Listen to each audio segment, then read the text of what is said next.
Olá, irmãos, graça e paz. Para aqueles que têm estado a acompanhar diariamente a nossa leitura diária da Bíblia, eu quero pedir desculpa porque estes últimos 2 dias, infelizmente, eu não consegui mesmo fazer a gravação para carregar a leitura para vocês. Eu normalmente não gosto até de falar aqui durante a gravação, porque há pessoas que vão assistir muito mais tarde e prefiro pôr na comunidade para vocês saberem, mas nem na comunidade eu não consegui colocar, infelizmente. Então hoje nós vamos dar sequência ao livro de Neemias conforme nós lemos então no último dia. Pelos meus cálculos, com estes pequenos ajustes e ligeiros atrasos, nós vamos concluir a nossa leitura na primeira semana de janeiro. Nós estamos a ler a Bíblia em um ano, mas mais do que apenas ler a Bíblia, nós estamos nos a encher da palavra de Deus, que é esse o nosso maior propósito. Amém? Então eu peço, se vocês puderem, que orem também por mim, para que no meio das tribulações o Senhor me dê graça, o Senhor me dê força, para nós irmos até ao fim com a nossa jornada. Vamos então dar início à nossa leitura e hoje nós vamos ler o livro de Neemias, do capítulo 5 ao capítulo 7. Livro de Neemias, capítulo 5. Por esse tempo, alguns homens e suas esposas fizeram um grande protesto contra os seus irmãos judeus. Alguns deles diziam: as nossas famílias são grandes, precisamos de mais alimento para sobreviver. Outros diziam: hipotecamos os nossos campos, as nossas videiras e as nossas casas para conseguir comida durante este período de escassez. Ainda outros diziam: tomamos dinheiro emprestado para pagar os impostos do rei sobre os nossos campos e vinhedos. Somos da mesma família que os ricos e os nossos filhos são iguais aos filhos deles. Contudo, somos obrigados a vender os nossos filhos como escravos só para termos dinheiro suficiente para viver. Já vendemos algumas das nossas filhas e não há nada que possamos fazer, pois os nossos campos e vinhedos agora pertencem a outros. Quando ouvi essas reclamações, fiquei muito indignado. Depois de pensar bem na questão, repreendi os nobres e os oficiais, dizendo: vocês estão a prejudicar os seus próprios irmãos ao cobrar juros quando lhes pedem dinheiro emprestado. Em seguida, convoquei uma reunião pública para tratar do problema. Na reunião, eu lhes disse: temos feito todo o possível para resgatar os nossos irmãos judeus que se venderam a estrangeiros. Mas agora, vocês os vendem de volta à escravidão. Quantas vezes precisaremos resgatá-los? E eles não tinham nada a dizer em sua defesa. Então prossegui: o que vocês estão a fazer não é certo. Acaso não deviam andar no temor do nosso Deus para evitar a zombaria das nações inimigas? Eu, os meus irmãos e os homens que trabalham para mim temos emprestado dinheiro e cereal para o povo. Agora, porém, deixemos de cobrar juros. Devolvam-lhes hoje mesmo os seus campos, os seus vinhedos, os seus olivais e as suas casas. Devolvam também a 100ª parte, os juros que cobraram quando lhes emprestaram dinheiro, cereais, vinho novo e azeite. Eles responderam: devolveremos tudo e não exigiremos mais nada do povo. Faremos conforme você diz. Então, chamei os sacerdotes e fiz os nobres e os oficiais jurarem que cumpririam a sua promessa. Então, sacudi as dobras do meu manto e disse: que Deus assim os sacuda dos seus lares e das suas propriedades, se vocês não cumprirem o que prometeram. Que fiquem sem absolutamente nada. Toda a comunidade respondeu: amém, e louvaram o Senhor, e o povo cumpriu o que havia prometido. Durante os 12 anos em que fui governador de Judá, do 20º ano ao 32º ano do reinado do rei Artaxerxes, nem eu, nem os meus oficiais cobramos o tributo de alimentação ao qual tínhamos direito. Os governadores anteriores, no entanto, haviam colocado cargas pesadas sobre o povo, exigiam uma porção de alimento e de vinho, além de 40 peças de prata. Até mesmo os oficiais deles se aproveitavam do povo, mas, por temor a Deus, não agi dessa maneira. Dediquei-me ao trabalho no muro e não adquiri terras. Exigi que todos os meus servos também trabalhassem no muro. Não pedi nada, embora 150 judeus e oficiais comessem com frequência à minha mesa, além de todos os visitantes de outras terras. Os suprimentos pelos quais eu pagava todos os dias eram um boi, 6 das melhores ovelhas e muitas aves. Além disso, a cada 10 dias precisávamos de uma grande quantidade de vinhos de todo o tipo. E, no entanto, não cobrei o tributo de alimentação a que o governador tinha direito, pois o trabalho que o povo realizava já representava uma carga pesada. Lembra-te, ó meu Deus, de tudo o que tenho feito por este povo e abençoa-me por isso. Capítulo 6. A oposição continua. Sambalate, Tobias, Gesem, o árabe e o restante dos nossos inimigos descobriram que eu havia terminado de reconstruir o muro e que não restavam brechas, embora as portas ainda não tivessem sido colocadas em seus lugares. Então, Sambalate e Gesem enviaram uma mensagem pedindo que eu me encontrasse com eles num dos povoados da planície de Ono. Sabendo que eles planejavam fazer-me mal, respondi com a seguinte mensagem: Estou envolvido com uma obra muito importante e não posso ir. Por que é que eu deveria interromper o trabalho para me encontrar com vocês? 4 vezes eles enviaram a mesma mensagem e cada vez lhes respondi da mesma forma. Na 5ª vez, o servo de Sambalate trouxe nas mãos uma carta aberta que dizia: Há um boato entre as nações vizinhas e Gesem o confirma que você e os judeus planejaram se rebelar e por isso estão reconstruindo o muro. De acordo com esses relatos, você planeja se tornar o rei deles. Corre a notícia de que você nomeou profetas em Jerusalém para proclamarem a seu respeito. Olhem, há um rei em Judá. Pode ter a certeza de que essa informação chegará ao conhecimento do rei. Sugiro, portanto, que venha conversar comigo. Eu lhe respondi: Nada do que você diz é verdade. É tudo invenção sua. Estavam apenas tentando nos intimidar e imaginavam que iríamos interromper a obra. Assim, continuei o trabalho com determinação ainda maior. Algum tempo depois, fui visitar Semaías, filho de Delaías e neto de Meetabel, que não podia sair da sua casa. Ele disse: Vamos nos encontrar no templo de Deus e trancar as portas. Esta noite, os seus inimigos virão matá-lo. Eu, porém, respondi: Alguém da minha posição deve fugir do perigo. Alguém, como eu, deve entrar no templo para salvar a vida. Não farei isso. Percebi que Deus não tinha falado com Semaías, mas que ele havia sido contratado por Sambalate e Tobias para anunciar essa profecia contra mim. Eles esperavam me intimidar e me fazer pecar.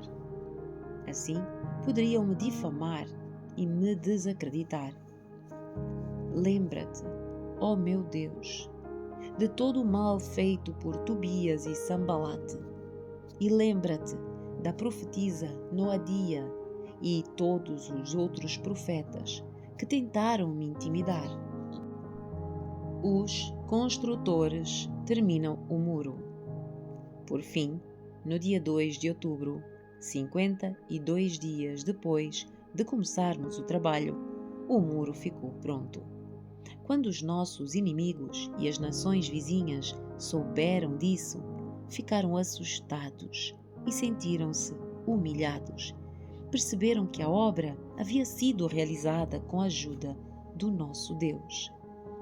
Durante esses 52 dias, Tobias e os nobres de Judá trocaram várias cartas. Muitos em Judá haviam jurado lealdade a Tobias, pois o seu sogro era Secanias, filho de Ará, e o seu filho, Joanã, era casado com a filha de Mesulão, filho de Berequias. Eles sempre me falavam das boas ações de Tobias e lhe contavam tudo o que eu dizia. E Tobias continuava a mandar cartas de ameaça para me intimidar. Capítulo 7.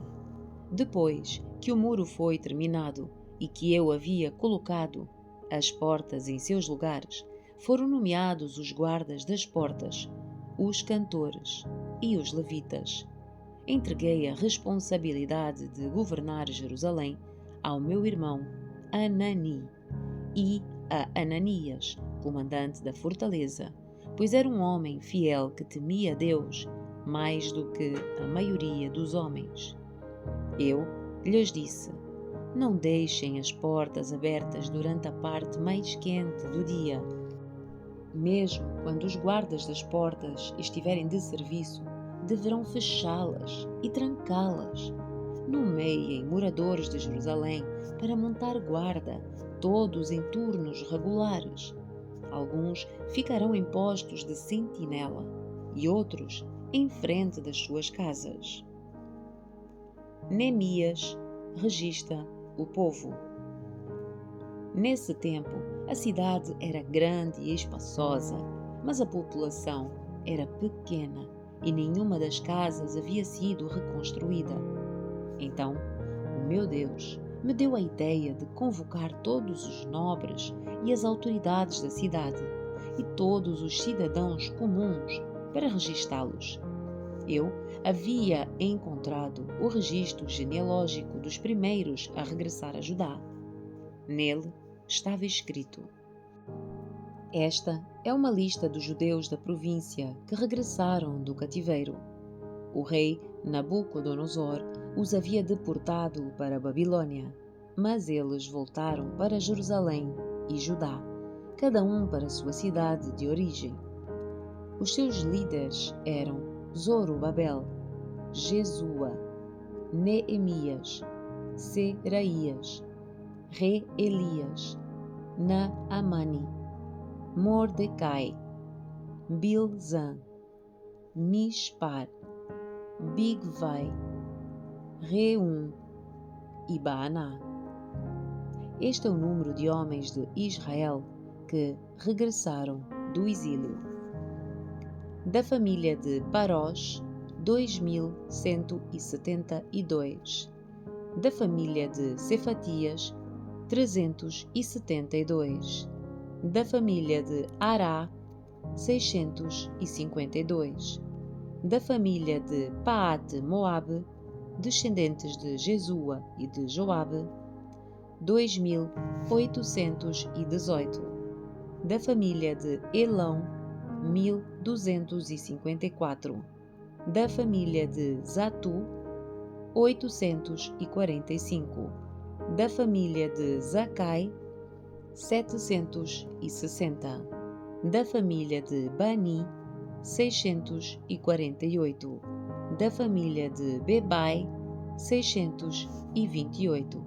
Da família de Azgade, 2322. Da família de Adonicam, 667. Da família de Bigvai, 2067.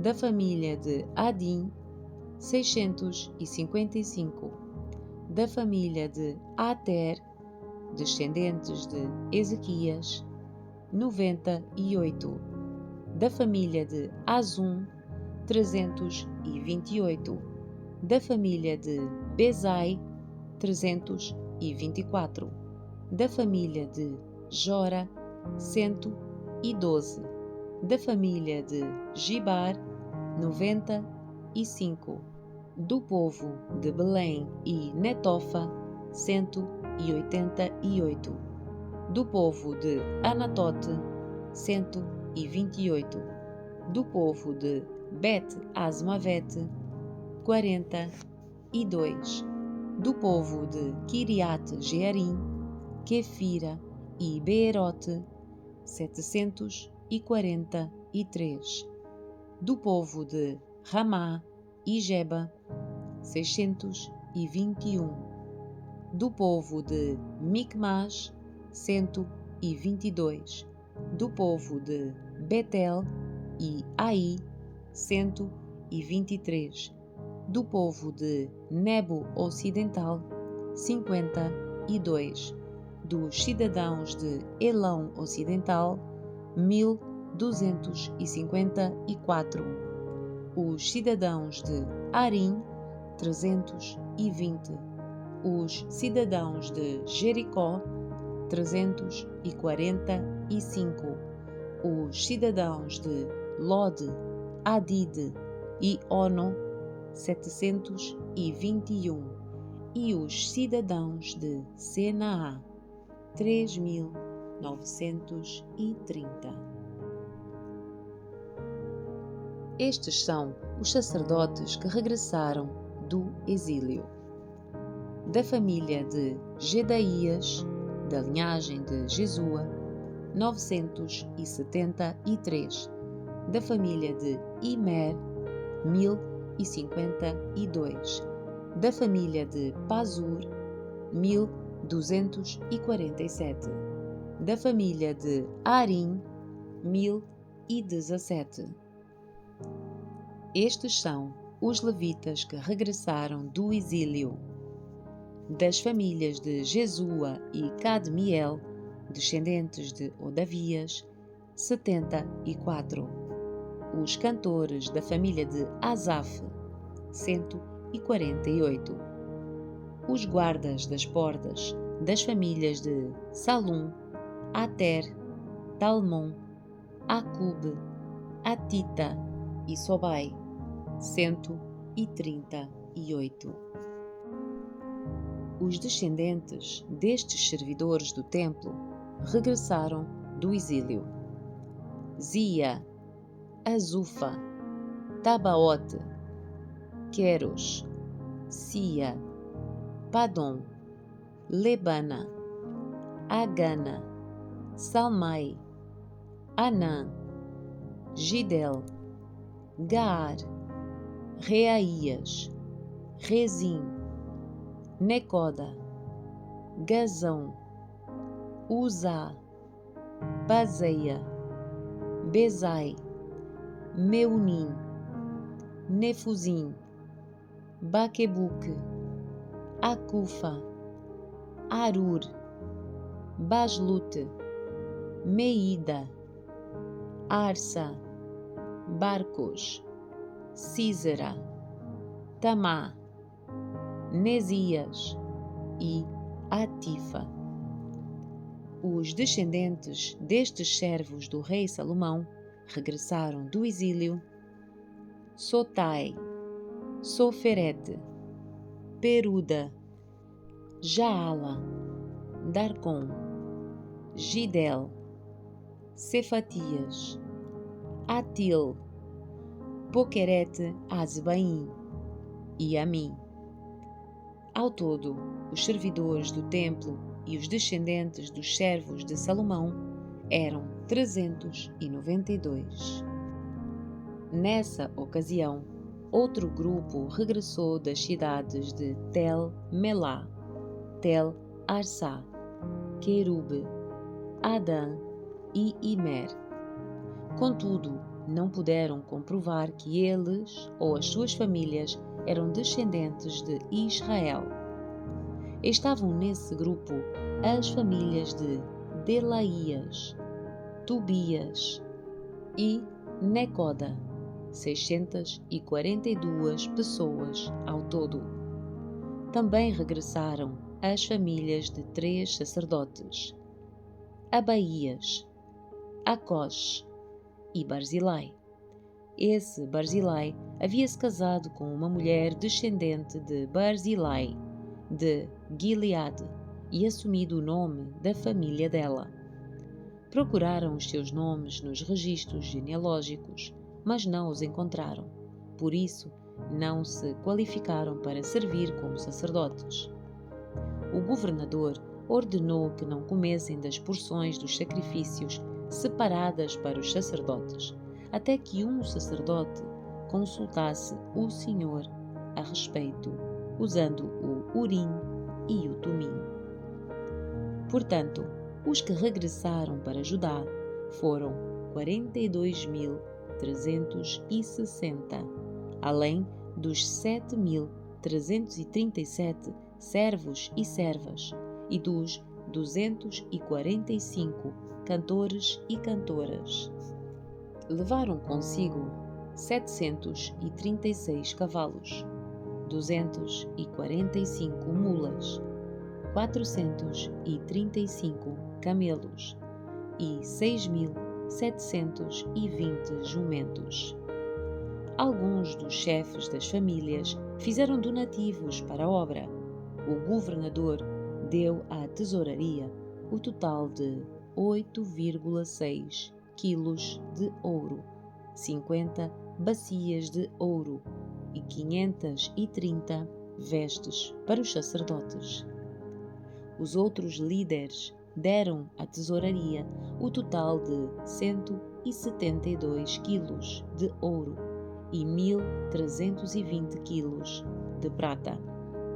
O restante do povo deu 172 quilos de ouro, 1.200 quilos de prata e 67 vestes para os sacerdotes. Assim, os sacerdotes, os levitas, os guardas das portas, os cantores, os servidores do templo e alguns do povo se estabeleceram perto de Jerusalém. O restante do povo regressou às suas cidades em todo o Israel.